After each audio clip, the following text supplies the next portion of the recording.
हरिपुर नामक शहर में पप्पू का ढाबा नाम का एक मशहूर ढाबा था। ये ढाबा इतना मशहूर था कि आसपास के सभी लोग खाना खाने के लिए आते थे। उस ढाबे का खाना जो एक बार खा लेता तो उसका स्वाद भूल नहीं पाता। अगर कोई भी उस गांव में किसी भी काम से आता तो उस ढाबे का खाना खाए बगैर नहीं जाता। जितना ही वो ढाबा दिन पर दिन मशहूर होता जा रहा था, उतना ही उस ढाबे के मालिक का भी घमंड बढ़ता जा रहा था। अगर ढाबे का खाना बच जाता तो उसे उस खाने को फेंकना मंजूर था, लेकिन किसी जानवर या भूखे भिखारी को मुफ्त में देना मंजूर नहीं था। एक दिन की बात है, एक भिखारी उस ढाबे के पास से जा रहा था। वो काफी भूखा था, उसने बहुत दिनों से कुछ नहीं खाया था। तो वो ढाबे के मालिक के पास गया। मालिक, कुछ खाने को दे दो, बहुत भूख लगी है, बहुत भूख लगी है बाबूजी, कुछ खाने को दे दो। अरे जा जा, आगे जा, कुछ नहीं मिलेगा। कुछ दे दो खाने को, बहुत दिनों से कुछ खाया नहीं है, बहुत भूख लगी है बाबूजी। सुबह सुबह पता नहीं कहाँ कहाँ से आ जाते हैं मुंह उठा के, सारा दिन खराब कर दिया। रामू, ओ रामू, इसे बाहर तो निकाल।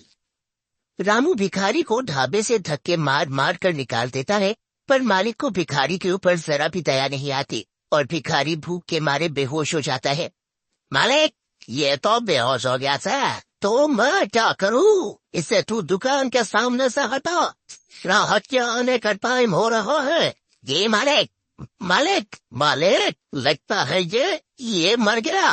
अरे ये क्या बोल रहा है? मालिक, मैं सही बोल रहा हूँ। तुम एक काम करो, इसे जो ढाबे के पीछे कुआं है उसमें फेंक दो, और किसी को कुछ पता भी नहीं चलेगा। जी मालिक।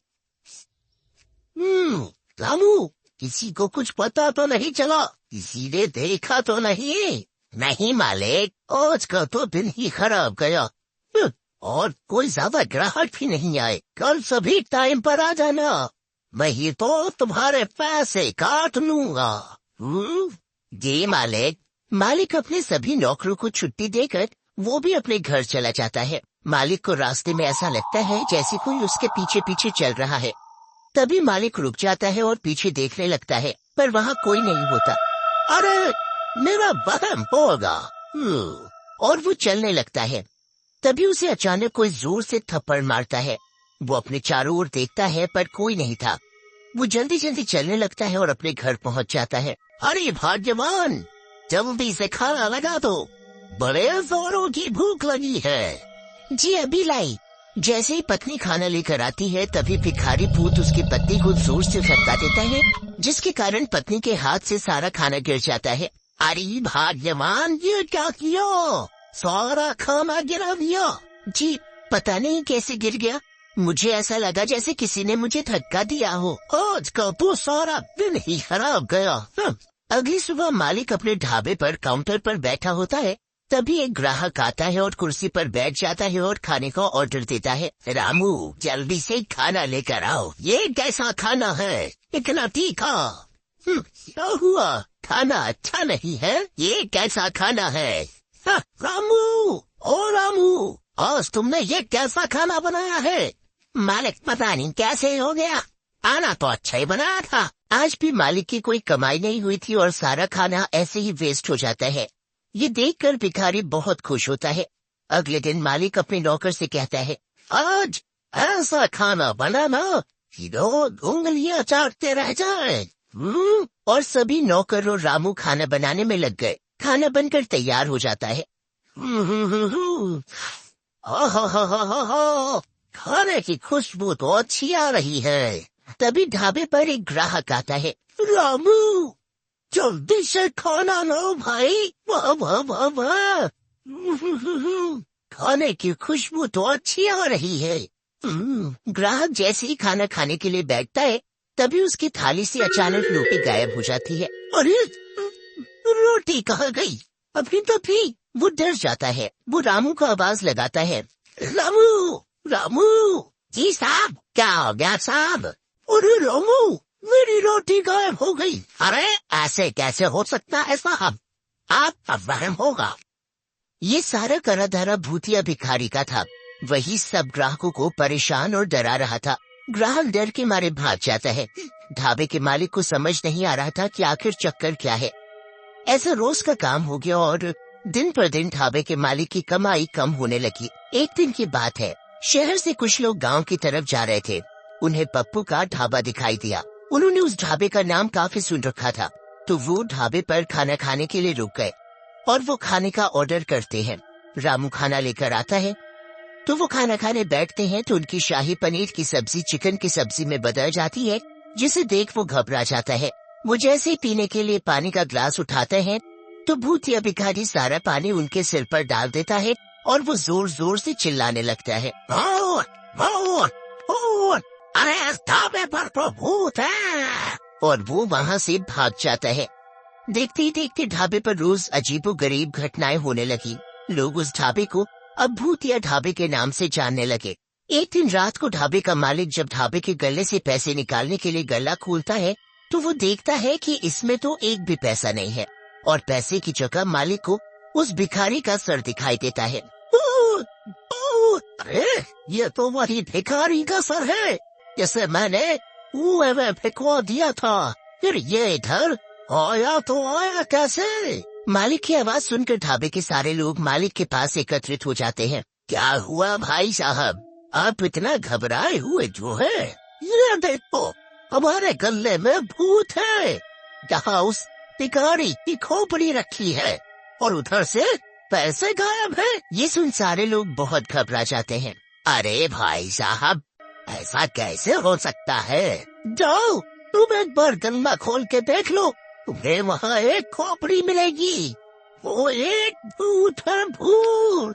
वो आदमी मालिक की बात सुनकर ढाबे का गल्ला खोलता है, पर वहाँ ना तो कोई खोपड़ी होती है और साथ ही उधर उसके पैसे रखे होते हैं। अरे क्या भाई साहब, लगता है आपकी तबीयत ठीक नहीं है। आपने नींद में कोई सपना देख लिया है। आपको आराम करने की आवश्यकता है। अरे नहीं भैया, मैंने यहाँ सच में एक खोपड़ी देखी थी। मैं बिल्कुल सच बोल रहा हूँ। मालिक अपनी बात सबको मनवाने की कोशिश करता है, पर कोई उसकी बात नहीं सुनता और ना ही विश्वास करता है। तभी रामू मालिक के पास आता है। मालिक, मुझे ऐसा लगता है कि ये सब वो भूखा भिखारी करना है। इसे आपने कुएं में फेंकवाया था, वही उसकी एक भूखे होने की वजह से उसकी मौत हो गई थी और इसी वजह से उसकी आत्मा हमारे ढाबे में भटक रही है और आपको दिन रात परेशान कर रही है। रामू, मुझे भी यही लग रहा है। तुम सही बोल रहे हो, पर अब इस बात का क्या इलाज है?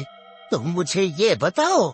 अगर ऐसा ही चलता रहा तो मैं एक दिन पागल हो जाऊंगा और मेरा ढाबा भी बंद हो जाएगा।